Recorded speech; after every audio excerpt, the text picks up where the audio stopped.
دلافروز بابابکووا زاده شهری بوستونی پنجاکند است. با شهرکی زحمت‌آباد ناحیه وسه کلین شده آمده است. بخشیده بایدی نوروز یکی از داوطلبان آزمون جمهوریوی کدبانوی بهترین از ناحیه وسه پیشنهاد گردیده است. این لحظه مشغول پختن آش بریده یکی از طعم‌های ملی که از شرط‌های آزمون است میباشد. این طور پختن این طعام با استفاده از علف‌های بهاری را دلافروز از خوشتامنش یاد گرفته است. در آزمون کدبانوی بهترین اشتراک دارم. وقتی که ایام خرد بودم بابا و ماماکلانای ما خوراکای ملی میپختن و من نیز در دل آرزو میکردم که کی من به وایا میرسم و همین خیلی خوراکای ملی را خودم میپزم. امروز شکرانه من به آرزویم رسیدم. در آزمون کدبانوی بهترین اشتراک دارم و با دستان خود امروز نمی اتارا خوراک ملی را تیار نمودم.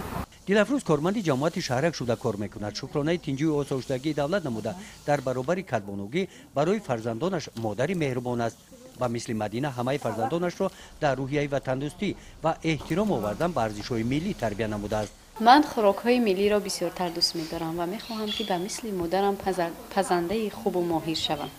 این خانه نوروزی شرط دیگری آزمون کدبانوی بهترین رو دلافروز همراه مدینه آرا دادند. نان و کلچه و هر گونه پخت و پسو خاص ملی که اینجا گذاشته شدند همه آنها مسئولی دستان مادر و فرزندش میباشند. اشتراکچی دوری ناحیوی آزمونی جمهوریوی کدبانوی بهترین دلافروز بابابکووا و مدینه سلیم زاده باوری دارند که هنر کدبانوگیشان در مقیاس ناحیه ولایت جمهوری پسندی همگان میگردند. گزارش خوجا نظریف خدای نظر زهروف از ناحیه وسه برای برنامه اطلاعاتی نوید.